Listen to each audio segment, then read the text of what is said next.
이어서 MBN 토요와이드가 방송됩니다. 한국전쟁 당시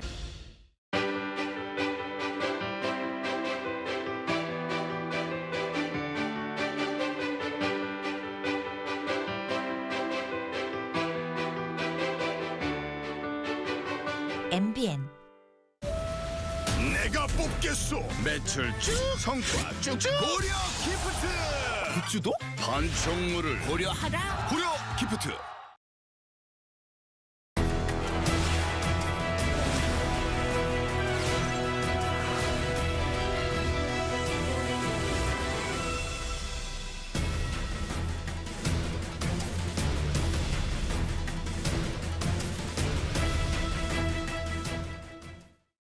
내 집 마련? 경기도에서는 이제 지적으로 삽니다.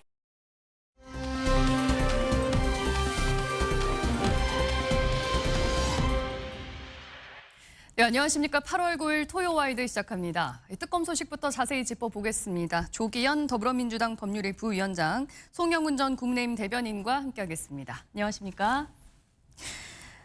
특검이 김건희 여사에 대해서 전격 구속영장을 청구했습니다. 첫 소환 조사를 한 지 하루 만인데요. 관련 영상 먼저 보고 대담 시작하겠습니다.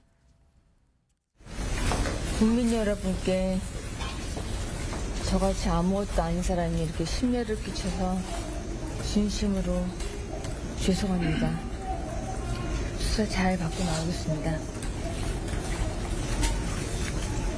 국민에게 더 하실 말씀 없으십니까? 추가 질문은 나중에. 항상 죄송합니다. 명품 목걸이와 명품백은 왜 받으신 겁니까? 해외 순방에 가짜 목걸이 차고 나가셨다고 하셨는데. 여사님 마지막으로 입장 한 말씀 아니요. 지금은 부탁드려도 좀 죄송한데 건강이 매우 안 좋으세요. 그래서 자제 좀 부탁드리겠습니다. 어떤 점 소명하셨는지만 아니요, 간단하게 한 말씀 나중에 부탁드릴 수 말씀드리겠습니다. 있을까요? 죄송합니다. 죄송합니다. 나중에 말씀드리겠습니다. 오늘 오후 1시 21분 김건희 씨에 대한 구속영장을 청구하였습니다. 죄명은 자본시장과 금융투자업에 관한 법률 위반, 정치자금법 위반, 특정범죄 가중처벌 등에 관한 법률 위반 알선 수재입니다. 예, 한두 번 정도 더 부르지 않나 싶었었는데 특검이 전격적으로 부른 지 하루 만에 구속영장을 청구했습니다. 구속조사가 필요하다라고 판단한 배경은 뭐라고 보십니까? 일단 김건희 특검의 수사 대상은 15개 범죄 혐의 사실 플러스 인지사건 16개인데요. 이번에 구속영장이 청구된 사건은 도이치모터스 사건, 명태균 공천 개입, 그리고 통일교 관련 사건입니다. 예. 는 전성배 씨, 예. 이분이 그동안에 불구속 상태로 재판을 받았었습니다. 두 번에 걸쳐서 구속영장 기각이 됐죠. 네. 그리고 김 여사는 계속 지금 불구속 상태에 있습니다. 언제든지 의사 연락이 가능한 상황에 있는데 이렇게 사리에 맞지 않는 답변을 한다. 네. 그렇다면 이 부분을 사건 관계인에게 미칠 수 있는 증거인멸의 우려를 고려할 가능성이 있어 보입니다. 예, 알겠습니다. 10일 구속 여부 어떻게 될지 좀 지켜보기로 하고요. 윤석열 전 대통령 관련 소식도 좀 짚어보기로 하겠습니다. 김건희 특검팀의 두 번째 체포영장 집행이 결국 또 무산이 됐습니다. 관련 영상 보시고 얘기 이어가겠습니다.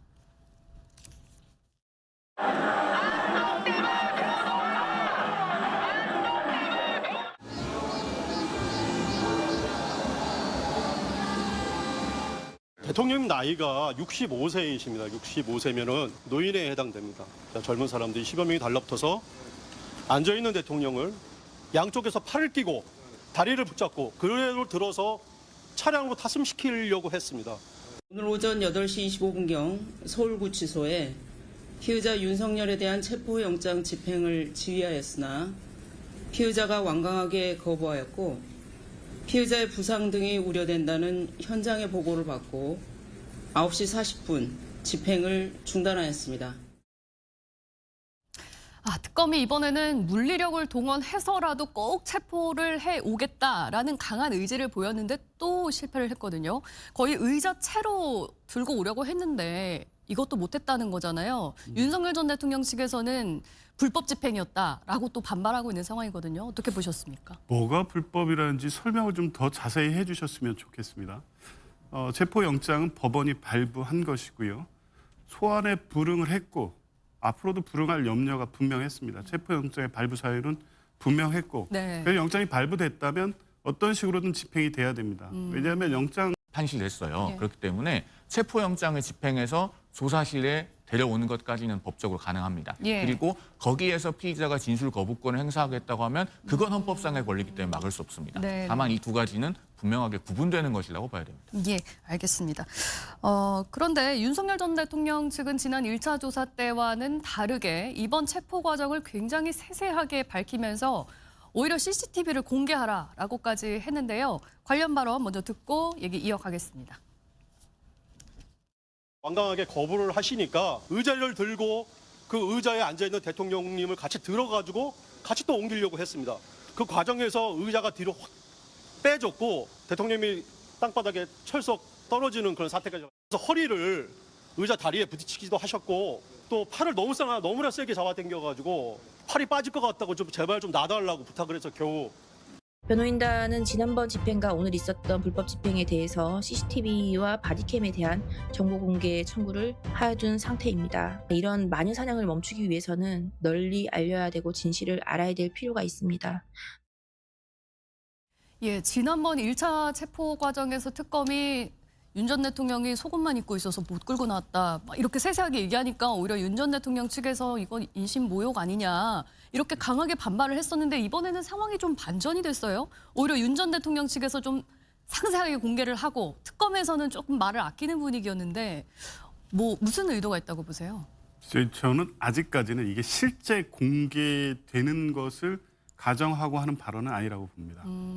이런 방식으로 이 불법적인 체포영장 집행이 있었다는 것을 강조하기 위해서 보여주면 그게 불법임을 확인할 수 있다는 취지로 설명을 하고 있지만 약을 복용하지 못하고 있다라고 하는 윤석열 전 대통령 측의 주장도 있었는데 여기에 대해서도 구치소가 반입허가 절차를 거쳐서 지급했다라고 밝혔습니다. 무엇보다도 윤 전 대통령 본인이 국민들 앞에서 네. 정진석 의원이 공관위원장인 줄 알았다라고 했는데 상현이한테 한 번 더 전화할게. 걔가 공관위원장이니까. 라고 하는 윤 전 대통령의 육성을 우리 국민들 대다수가 들었습니다. 예, 알겠습니다. 특검팀이 다시 또 체포영장을 재청구할지 아니면 대면 조사 없이 바로 기소를 할지 앞으로 좀 지켜봐야 될 것 같습니다. 두 분 말씀은 여기까지 듣겠습니다. 고맙습니다.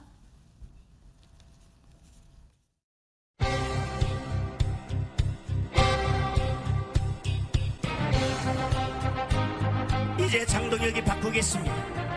알곡과 쭉정이를 가려낼 때가 되었습니다. 배째만 지키려는 자는 배째를 뺏길 것입니다. 나라를 지키려 하면 배째를 지킬 것입니다. 장동혁이 앞장서서 싸우겠습니다. 혁신의 시작, 혁신의 힘, 혁신의 성공. 저 정인태가 국민의힘을 살려내겠습니다, 여러분. 저는 온갖 고문을 당했지만 끝까지 굴복하지 않았습니다. 누가 이 무지막지한 이재명 독재 아래서 감옥 갈 각오로 싸울 사람 누굽니까, 여러분? 저 안철수야말로 여러분들만 바라보고 여러분들의 절실함과 함께 느끼는 사람입니다. 코로나 의료봉사로 제 아내와 함께 목숨 걸고 대구에 온 것처럼 당을 살리겠습니다. 예, 이어서 정치권 소식 최인호 더불어민주당 전 의원, 김동원 국민의힘 대변인과 함께 얘기 나눠보겠습니다. 어서 오십시오. 안녕하세요. 예. 화면에서 보신 것처럼 어제 대구에서 국민의힘 전당대회 첫 합동 연설회가 있었습니다. 네. 전당대회냐, 전한길 대회냐라는 말이 나올 정도로 어제 굉장히 눈에 띄는 사람이 바로 전한길 씨였거든요. 어떻게 보셨는지 좀 궁금합니다. 먼저 얘기해 주시겠어요? 뭐 타당의 전당대회 모습을 언급하기가 좀 그렇습니다만 언급 안 할 수가 없죠. 네. 한마디로 전한길에 의한, 전한길을 위한 전한길의 전당대회다라고 말할 정도로 지금 뭐 대표 후보자들의 연설이나 주장이나 또 정강 정책 공약 전혀 국민들에게 잘 전달되지 않고 네. 전한길 씨가 벌였던 저런 소동들 아마 30년 전에 민주화 시대의 그 용팔이 사건이라고 평가를 하고 싶습니다. 예, 알겠습니다. 12일에 이제 또 합동연설회가 예정되어 있는데 전당대회가 어떤 모습이 또 될지 좀 봐야 될 것 같고요. 다음 이슈로 넘어가 보도록 하겠습니다. 올해 광복절 특사에 조국 전 조국혁신당 대표가 포함될 가능성이 높아진 것으로 전해지면서 정치권에서 논란이 분분합니다. 관련해서 준비된 영상 보고 얘기 나눠보겠습니다.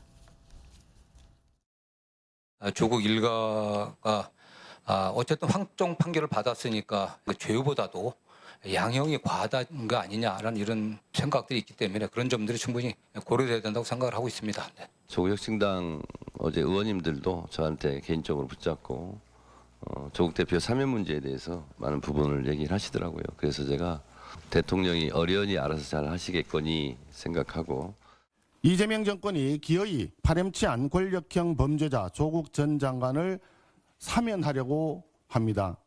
이것은 단순히 정치적인 흥정을 넘어서 조국 일가족은 아무 죄가 없다고 세뇌시킨 김어준류의 그릇된 인식을 반영하는 최악의 정치 사면입니다. 강력히 규탄합니다. 예, 아직 확정은 아닙니다. 하지만 사면 심사 대상에 조국 전 대표가 포함이 됐다는 거잖아요. 현 정권 들어서 첫 사면이기도 해서 더욱더 주목을 받고 관심도 높은 이 사면 대상에 조국 전 대표가 포함이 됐다. 네. 그 배경은 뭐라고 보십니까?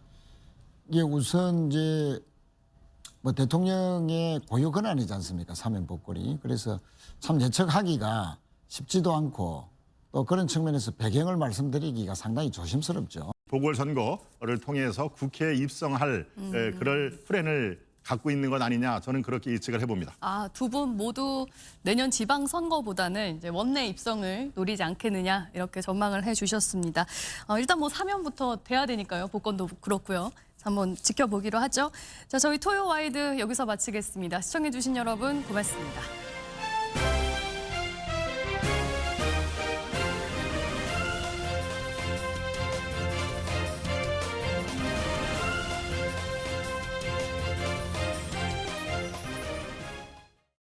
알바 천국에서 최강 알바 투입합니다.